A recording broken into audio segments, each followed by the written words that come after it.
Hello, what's up, guys? It's Will here once again. I just tried to film this and it completely fucked it and disappeared. So I'm starting all over again. So if you're with me before, I'm sorry, I'm going to be talking about the same fights you just heard me speak about, but I'm here for UFC Sacramento, Aspen Ladd against Germaine de Randamie. Just want to say a big thank you for all the likes. You smashed the like button. If you could do that for this one here and get us over 100 likes again, that would be awesome. Got a ton of new subscribers last week as well. So welcome to the channel.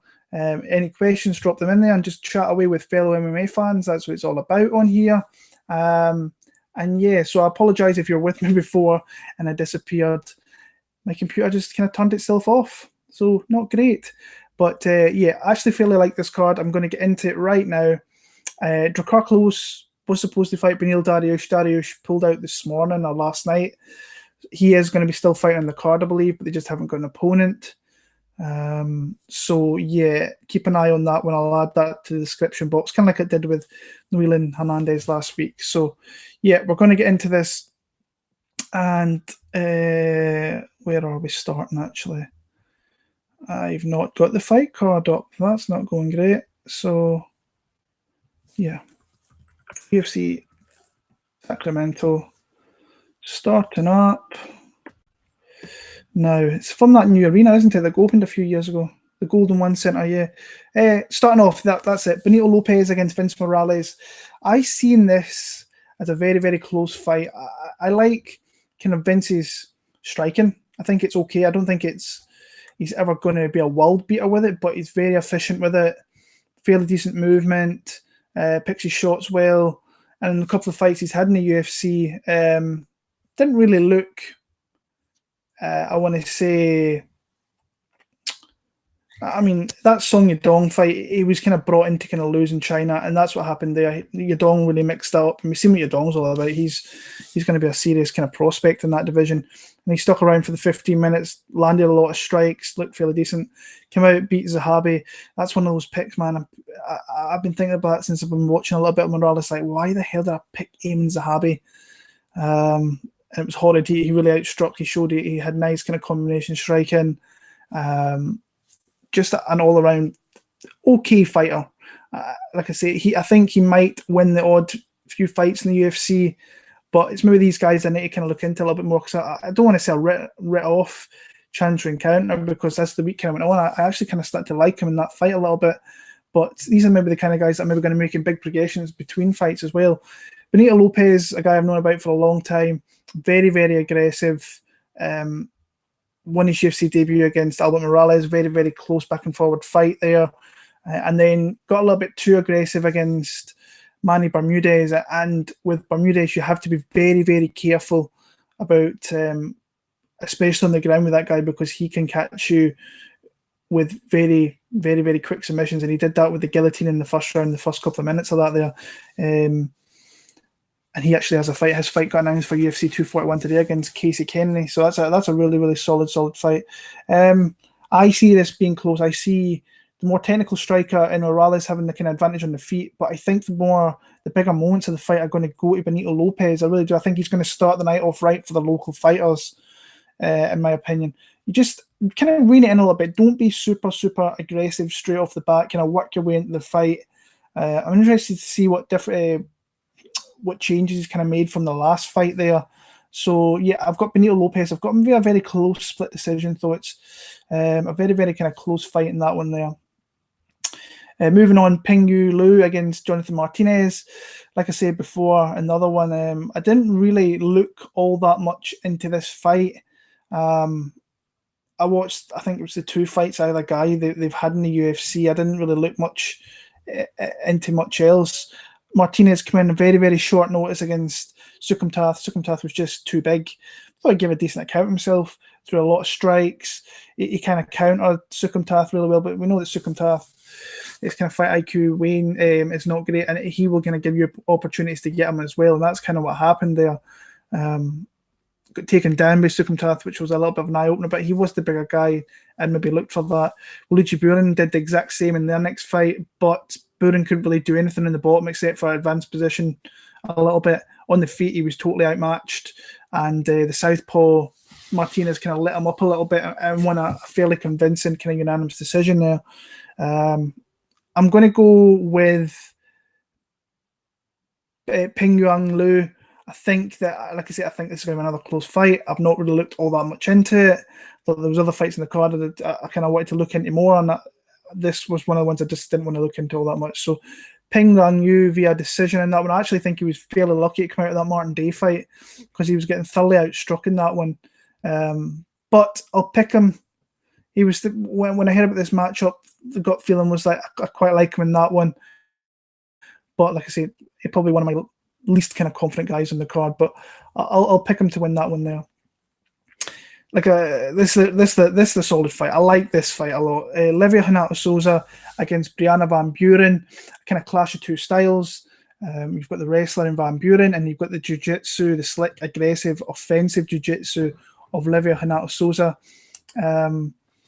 So yeah, looking at the matchup, I think a lot of people are kind of writing off Van Buren because the kind of caliber of opposition that she's faced.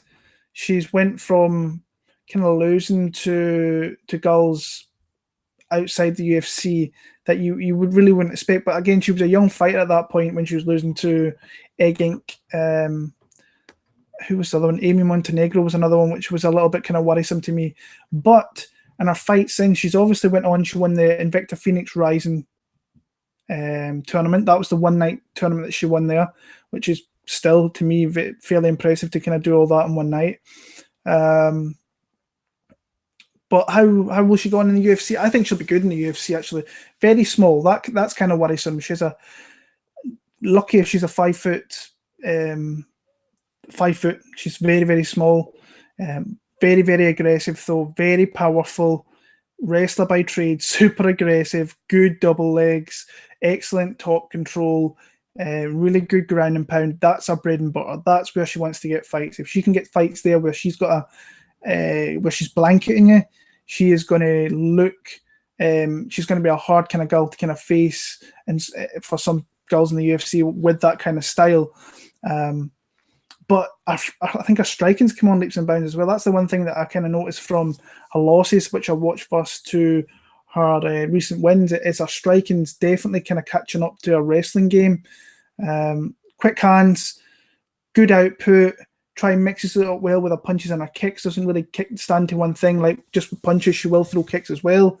But her big thing is pressure, and I think her cardio is very, very good as well. And I think this is a very, very, very winnable fight for her. I think there's fighters out there maybe with range and reach that might give her some trouble. This might not be one of them. Souza been very, very good in a kind of UFC tenure as well. She ran through Alex Chambers, not really looking too much into that. Sarah Frota, who's kind of one of the bigger girls in the division, she kind of fought a closer fight than I thought she would. But Frota's a kind of tough girl to face just by kind of watching that fight back. But her deadliest weapon is her jiu-jitsu, offensive jiu-jitsu, which something that could really come into the fray here.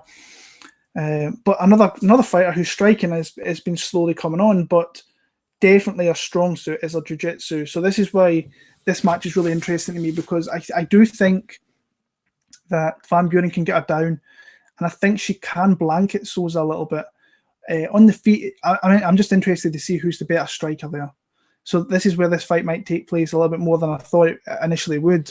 So, but evidently, I think the pressure of Van Buren's actually going to show up in this fight. And I think that's going to win her the fight. She's going to get takedowns. She's going to not get caught in like scrambles where she could leave something out there. And I think she's actually going to win the fight, which surprises me because I was fairly high on, not fairly high, I was fairly confident that Souza could maybe get the W here. But I think Van Buren is going to fight a really, really good fight with her pressure and her cardio. And I'm going to pick her to win that fight via decision there. So, yeah, Darren Elkins against Ryan Hall. I've got Ryan Hall, as much as I hate saying it. Darren Elkins, I don't really want to say he's declining. I do think he is slowly taking a step back, but he's losing to good guys still. So, Lamas and Volkanovski, they're not bad losses on your record.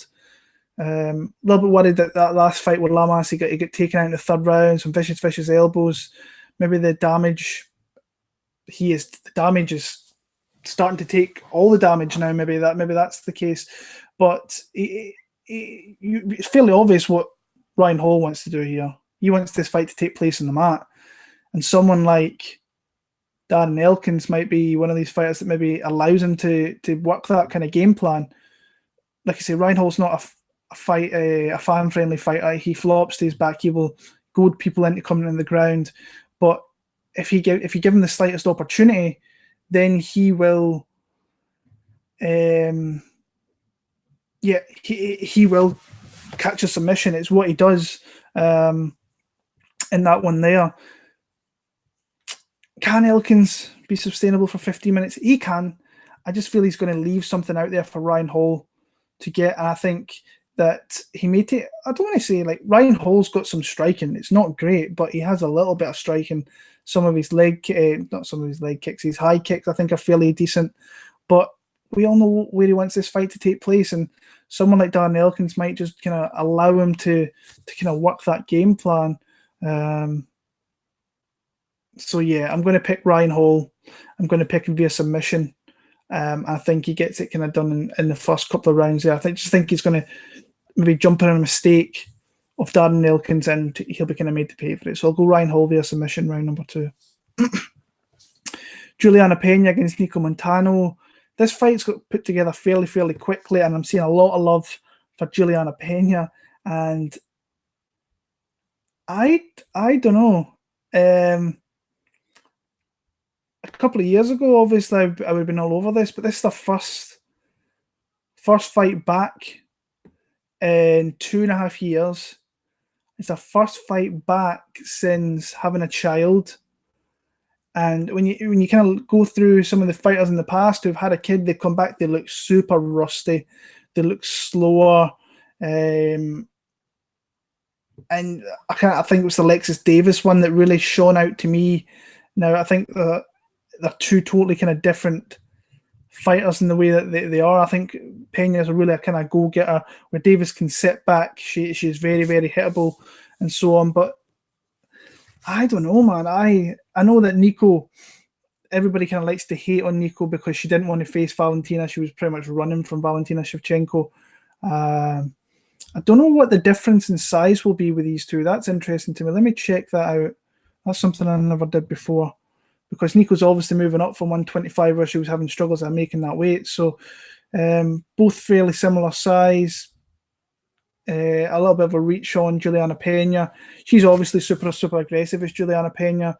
And Montano was kind of known as, I think, being a kind of wrestler type. And actually, when I went back and watched some of her tough fights, which wasn't the best season, if we're being honest with you, she still went in there and got the winning, and she's forever going to be known as a UFC fighter, which is a UFC champion, which is kind of crazy. She obviously had the suspension as well. I think she had a USADA suspension. I don't know with this fight. I really don't. Because I'm kind of scared off Julianna Pena, because coming back after so long out, she's a mum now, so I'm just not 100% sure. But then I'm struggling to like sit back and kind of pick Nicco Montano with any kind of real kind of confidence. But she beat Roxanne. Oh man, you know what? I was gonna have 2 losses. Julia Avila, Pam Sorensen. You know what? I can't get myself to pick Nicco Montano, so I'm going to pick Julianna Pena, even though I'm not really too confident in that pick. Maybe a couple of years ago, if these two were 100% of being Julianna Pena, but I'm just not sure with this one. I don't know why. Moving on, Andre Fili against Sheymon Moraes. This was one that I was having trouble with. I'm probably still having trouble with. If you ask me 24, 36 hours ago, I was on Andre Fili. Since then, I went back and watched some of these fights last night, and I'm on Sheymon Moraes here. You've heard me before. I'm a big fan of Sheymon Moraes. I thought he had a really close, technical, back and forth fight with Sadiq Youssef, where that fight, I think, really only came down to it in the third round when he got dropped. And that's the thing that worries me with Sheymon Moraes, that he does fade like, I think it's the boys in Half the Battle are always going on about the Brazilians like fading like Gadelia and so on, and Aldo and so on in the past, and it's kind of true. But Moraes, the attacks that he throws are super explosive. I think he's got a couple of good wins in the UFC over Arce and Matt Sales. I think is going to go on to be a fairly decent fighter, but he's a slow, technical striker. But when he throws, you know about it. And this is where I think that, like I say, Fili's fighting at home. This is maybe as big a fight as Andre Fili might kind of ever get fighting in Sacramento in front of friends and family. I mean, I'm really unsure with this fight also. The betting odds, let me just check out the betting odds. Andre Fili plus 110, Sheymon Moraes minus 130. I would honestly, it's a pick-em fight in my opinion. I think Sheymon's going to start off very quick, but I think Fili's really going to come into it later in the fight. Struggling here, I really am. I think I'm going to take Andre Fili. I think that these last couple of rounds are really going to show. I think he might be a little bit under the cosh early on, but I think that I just think it's going to be a super close fight. I think that Fili will try and work in some takedowns if he can. He has done that in the past. I think he did that in the Bermudez fight. He did it in the MJ fight, which he lost a very close split decision. Coming off that win over Miles Jury, solid win. So he's got a fairly decent all-around game. I think when it comes to straight, pure striking, I think that Sheymon Moraes' technical ability is just far too good. So that's why I can maybe see him start to clinch up and try and get some of those takedowns, or maybe try and just stop Sheymon from those vicious Muay Thai attacks that he has. That's a tough one, man. See, picking against Sheymon, I find it tough picking against Sheymon against Sodiq. I'm finding it really tough here as well. I'm going to go with Fili. Andre Fili for the W there, but not super confident at all, if I'm being honest with you. Mike Rodriguez against John Allan. I've literally put my hand up. I've not watched anything of John Allan. I've not been able to watch anything. Mike Rodriguez actually had a bet on him for this card. I had him parlayed with someone else further up the card here when he was against Gian Vellante. I think I got him at minus 200, and the parlay was a decent parlay outlet with the other fight that I had. I liked him to beat Vellante because Vellante's just a punch bag. Like I say, I've not watched anything in John Allan. What I'm going to do is, when I get a bit of time through the week, I'll probably put in the drop-down box how I kind of see the matchup going. But like I say, I'm not going to make a pick on a fighter that I've not even watched yet. So, yeah, I'll just leave that there. Moving on to the main card, we've got Marvin Vettori against Cezar Mutante Ferreira. I was a little bit kind of, when I first seen the betting line, I seen that Ferreira, I think, was plus 130. I thought to myself, I was kind of wondering why that was. I know that his chin very kind of bad, but his jiu-jitsu and his ground game is something that could really come to the fray in this one here. And like Vettori's a guy that I thought was like super cool. I thought he was going to be decent. And he's still only 24, 25 maybe.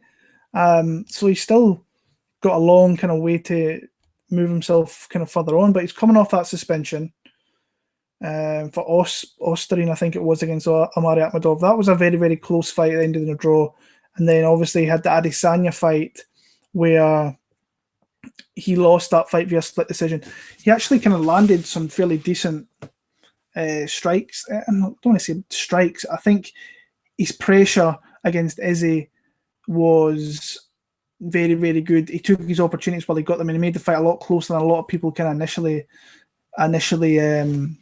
thought, me included in that, actually. So when I kind of look at this matchup, it's fairly obvious what Mutante wants to do. He doesn't want to stand with someone like Vettori, because Vettori has probably got the better striking, he's got the better chin, he's probably got the better gas tank, even though he gasses pretty badly as well. like I say, Ferreira wants to get this fight to the ground. Vettori, I think when you look at some of his fights as well, he takes down, I think most of his UFC bouts, he's actually took down fighters. Like he took down Antonio Carlos Jr., it survived his submissions there. I know it was a close loss, but he still survived. He took down Vitor Miranda off the top of my head, took down Adesanya. So the guy can get takedowns, and like he doesn't get caught in submissions except for the Uda fight, which he got caught in way back at UFC 202. I'm going to go Vettori. I think that if he can be dominant on the feet, he's going to start to make Ferreira make mistakes and leave openings, which I think he could potentially capitalize on. And you all know with the chin of Cezar Ferreira that if he takes a half decent shot, and saying that as well, even if Ferreira gets takedowns, he can still lose fight. He did it in his last fight. Ian Heinisch was so active off his back with sweeps, getting back to his feet, which he's great at, by the way, Ian Heinisch, for getting back to his feet. But for the most part, if he gets you down, you're in trouble. But we've seen last fight that if you can have a good get-up game, you can win that fight. And that's kind of where I'm going with this one. So I'm going to go Marvin Vettori. I might even pick him via TKO in this one here, after he kind of catches that chin of Ferreira. Karl Roberson against Wellington. Turman's up next. What do I think of this one? Turman coming in from Brazil. Fairly decent addition. I think he might turn himself into a fairly decent UFC fighter for the simple reason that he's young enough. He can maybe grow into the UFC. And like I say, 22 years old, 15-2 records, got a couple of knockouts, TKOs in there. Majority of his wins are via chokes, though. Guillotine chokes, rear naked chokes as well. I think he's fairly well rounded. I think his striking's not great, though. I think it's fairly obvious where he is great. If you watch some of his fights, you will see where his deficiencies lie. Like I say, on the feet, not great. Kind of wings a big right hand. Kind of a big looping kind of overhand. In the clinch, uses short elbows very well. Got some dangerous knees, but he gets a little bit too wild, and he can leave himself absolutely wide open for a really good counter striker, a really good technical striker, which Roberson has shown that he's got some decent striking coming from a kickboxing background and so on. But he spams the overhand a little bit too much, in my opinion, which leaves counter strikes there for him to be hit with uppercuts and everything else. But on the mat, his jiu-jitsu is really good. I think his wrestling is decent at best. I think he's okay in the clinch. I think he's the one thing that I always kind of look out for is what kind of takedowns can you get. He seems to get trip takedowns really well, especially against the cage. And his jiu-jitsu is a really big weapon of his, but he's very risky with it. And he's one of those guys, he can pull guard with it, so you have to be careful. Once he gets the back, he seems really, really competent on there as well, obviously by showing that he's got 4 rear naked chokes on his record there. And he's got a good top possession game once he gets there. But when you look at Roberson, I think this is some of the kryptonite that may kind of hurt Turman right now. I think in a few years, I think he'll figure out how to fight fighters like Karl Roberson, who I really like him as a counter striker, which I think could come really into fruition here against Turman, who I've said that leaves himself open to uppercuts, knees, so on. And both of the losses on his records are to submissions, so that's where Turman's going to be looking to take this fight. I like the range, I like the kicking game of Karl Roberson, and I think that's what's going to win him the fight here. I think he's got more ways to win the fight as well. I think he can win by knockout. I think he can win by decision, where I don't see Turman doing it. I think he's a submission kind of only guy in this fight. So I think the speed is going to be too much. I think the counter strike and I think these kicks are going to be too much. So in that instance, I have got Karl Roberson to win. I'm going to go via TKO in the late part of that fight. Drakkar Klose was up next, but obviously he's not got a fight, so we're going to move on to Josh Emmett against Mirsad Bektic. This was one I was having struggles with, and then I sat down and watched it, and I was like, I like this play. I like the dog play on Josh Emmett. I really do. I think that, the guy's got some serious power. Like some serious power. I think he was definitely his way to losing that fight. Don't get me wrong. He was getting outstruck by the slick striking of Michael Johnson. But that was him coming back after that fight against Jeremy Stephens. And that, like I said in my last video, that was a life-changing knockout.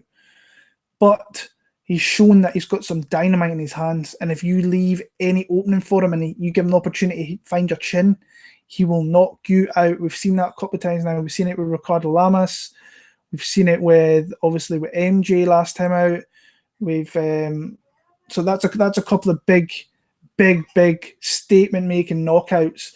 And I think he's one of these fighters. He's a really tough guy to get down. Desmond Green, I went back and watched that fight with Desmond Green. He Des is a big dude as well at 155. Tried to take him down, was struggling. Got him down the one time only, won a very close split. But I think that actually Josh Emmett has got some wrestling as well. You go back and watch the previous fight against Scott Holtzman. He took him down at will in that fight, outstruck him a lot as well, but took him down and it kind of at will as well. When you look at Bektic, I've been saying for a few years, and when he was a way back in American top team, I thought he was a top prospect. Came into the UFC, reeled off 3 or 4 wins. Chas Skelly, Redsa, Paul Redman, Russell Doa, and I can't remember the other guy who he beat, but I remember he knocked him out. So lost to Darren Elkins in a fight he was clearly winning. Then came back, knocked out Godofredo Pepe. I think that was his first fight at TriStar. Then came out and won a very close split decision against Ricardo Lamas, where he used his wrestling a little bit. It was a very close kind of striking affair. And he started, I don't want to say the aggressiveness is kind of went from him. I think he picks his opportunities to be a little bit more than he did before when he was American top team. I think that's the whole TriStar kind of way. We've seen it with Arnold Allan at the weekend there. He looked great, by the way, Arnold Allan. I don't know why I picked Melendez, I even bet Melendez, which was probably my worst bet of the year, if I'm being honest. I didn't bet much on him, but still, bad bet. These young talents are flourishing at TriStar. They're starting to change them into the tacticians that they need. Arnold was a really good technical performance at the weekend. Bektic has got that in him, I think, where he can really be very efficient, technical on the feet, but also be very efficient and technical with his takedowns on the ground as well. I just like Josh Emmett in this fight. I don't know where Josh Buckman came from, but I like Josh Emmett in this one. I think he can stop takedowns. I think on the feet he's the more explosive guy, and he can catch. I think he can catch the chin of Mirsad Bektic and put him down. I really do. So I'm actually probably going to bet Josh Emmett this week. I think he's plus 140 over here in the UK. So I'll probably end up betting that at some point. I'll see if the line maybe changes a little bit. But I'm going to pick Josh Emmett to win via TKO. Co-main event, the return of the California Kid, Urijah Faber, as he faces off against Ricky Simone. I was surprised when I seen Faber come back. Kind of surprised, not surprised, because he was keeping himself active on the kind of jiu-jitsu scene. He was doing a lot of jiu-jitsu. Obviously, still in the gym all the time. With Team Alpha Male, he had that new gym open a few years back. And I just think this is a bad matchup to come back to, though. I think that someone like Ricky Simone, his pace and his herky-jerkiness, the kind of awkwardness, he's a tough guy to deal with. He really is. And he's did all right since he came into the UFC. There was obviously that kind of crazy fight with Fili, where he could have pretty much lost that fight.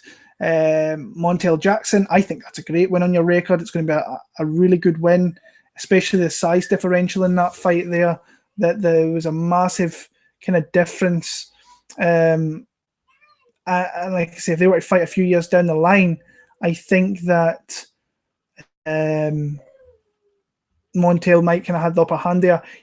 What he did in that fight with Montel is he got a lot of takedowns, passed him a few times. What I loved about his last fight against Rani Yahya was just being super awkward, totally outstruck him, but also kind of worked in takedowns. But as soon as he worked those takedowns, went straight back to his feet, didn't want to mess around in the guard of Randamie, which Rani was obviously desperate to get him to the ground. He was diving in kind of Damian Maia style, looking for takedowns and so on. But the one thing that kind of he does do, that he kind of leaves openings a little bit to Ricky Simon. And I've seen in previous fights before the UFC and in the UFC that he's gave up his back a few times. In that Mirsad fight, he gave up his back a few times. If he does that with someone like Faber, I think Faber could really catch him in a submission. But I'm kind of clutching at straws at that one there by doing that, because like Faber, he's lost a load of speed. He's not fought. Is it really 3 years coming on that he nearly fought? I thought it was less than that. I thought it was 2017. So he's not fought in 2.5, couple of months off, 3 months there, 3 years. So with his losses coming to Cruz, he's always going to lose to Cruz. Pretty much, not unless you're going back 10 plus years ago, whenever that was. Lost to Jimmy Rivera, where he kind of got outstruck. Leg kicks were a big thing there. Ricky could do something like that here, where he could initiate leg kicks, and I'd struggle to see Faber really getting him down now in his last fight, and it's going against Brad Pickett, who was always susceptible to getting taken down. He could use takedowns. I just don't think he's going to take someone like Ricky Simon down. I think he's too quick, he's too strong. And that parlay that I had with Mike Rodriguez was with Ricky Simon. There's a lot of love for Ricky Simon. I can tell why. I think he's minus 300 now, so I still think there's value in that. I'm going to pick Ricky Simon. I don't think he stops Faber, but I think he dominates him across the board for 3 rounds and wins 30-27. And in the main event of the night, we've got Aspen Ladd making a very quick turnaround here against the former UFC champion in Germaine de Randamie. Aspen Ladd fought way back in May, so 7 weeks. So that's still a fairly decent turnaround. That was actually a really, really fun fight against Sierra Eubanks. She showed she's got a lot of heart, but she's also got a lot of deficiencies. She takes far too many power strikes. Cezar was catching her with some clean shots, and her head, like her defensive, just her defensive striking is really bad, and she's not going to show that up in 6-7 weeks of a fight camp against definitely the best striker she's ever faced. De Randamie is, compared to what she's faced in the past, is a far different kind of prospect. Like, you look at Evinger, she's a grappler. You look at Eubanks, she's kind of a more jiu-jitsu wrestling girl. Landsberg, you could say she was maybe a striker, maybe in the clinch or whatever, I don't know. But or that you maybe go back Amanda Bobby Cooper, who's known as kind of a boxer. This is the best striker she's ever faced, period, in her 8 fights in professional MMA. Even when you go back into her amateurs, she's like facing predominantly grapplers with Rodriguez and Cynthia Calvillo and so on and so on. Some of the girls that I do know that are down there. She, like I said, in her last fight, she took a lot of damage. Her defensive striking is really bad. I think she's got a little bit of pop herself, but I think she's one of these fighters that's going to... I do think she'll start to flourish in the next few years, but I think she has to take maybe a loss to see what her deficiencies are and try and work in those. I know she's been working with Andrea Lee a little bit, who's a fairly decent striker, but I still don't think she's really on the level of what Germaine de Randamie is. What she showed in that fight with Sierra Eubanks is she can take a few shots, she can give a few shots. She, I think she got some nice takedowns. She passed the back. She's got some really vicious ground and pound. That's somewhere I think she should really look to take this fight, is put it on the ground, unload with some ground and pound, because I think that's where she could hurt JDR. When it comes to a striking battle, I think she's the range that JDR can keep is going to hurt. It's going to hurt. I think she's got really vicious leg kicks, really obviously good combination striking. Germaine's got like a 5 or 6 inch reach advantage. She can switch up stances. She's more an orthodox fighter, but she can switch to southpaw and unload combinations from there. So yeah, and she's a former UFC champion. She's got that to her name as well, even though that she kind of relinquished that, which was still really weird. When you look at her fights, she beat Holly Holm, who she's known as a striker. I thought she was a little bit dirty in that one. I actually bet Holly Holm in that one, and I was kind of pissed at that fight when I was watching it. But I do think the right decision was that she won that fight. Last time out against Raquel Pennington, she really just beat her up with her striking. Didn't throw all that much, but when she threw, she had ill intentions behind it. She really kind of hurt her with it. And I like that. I'm not going to take any like that, the Pacheco and Elmo's fight, because those girls never belonged in the UFC. They never will. Our only loss in the UFC is to the champ, the greatest all time, who just went and destroyed Holly Holm at the weekend there. So she wins this. She puts herself right in line probably for the next show at 135, in my opinion. I think she's the number one contender there. So big win here over a surging kind of youngster in Aspen Ladd. Gets her that title shot, in my opinion. So what it is here is Aspen Ladd going to come in with I think she has to come in with a grappling aggressive game plan, because I think that that's where she can win the fight with a ground and pound. She can maybe smother Germaine de Randamie. When you look at Germaine, she hasn't been taken down all that much. I remember Julie Kedzie took her down years ago. I think Amanda took her down and then unleashed some ground and pound down there. But apart from that, I don't think she's been taken down. But again, she's not really been facing super aggressive wrestler types, and that's what I think Aspen Ladd still kind of has in her back pocket. The way I kind of see the fight going is that Germaine is going to stop some of these takedowns, and I think on the feet, she is really going to pick apart Aspen Ladd. But then I could maybe see Aspen Ladd maybe get it to the ground, and maybe she could get some big ground and pound, which could kind of change the flow of the fight there. I've bet Germaine de Randamie. I bet at plus 140 way back 25th, 26th of June. And that was bet down all the way to where Aspen Ladd was a plus 100 underdog. And then that fight, somebody put a massive bet on Aspen Ladd, and now that line is minus 165. Aspen Ladd plus 145. Germaine de Randamie.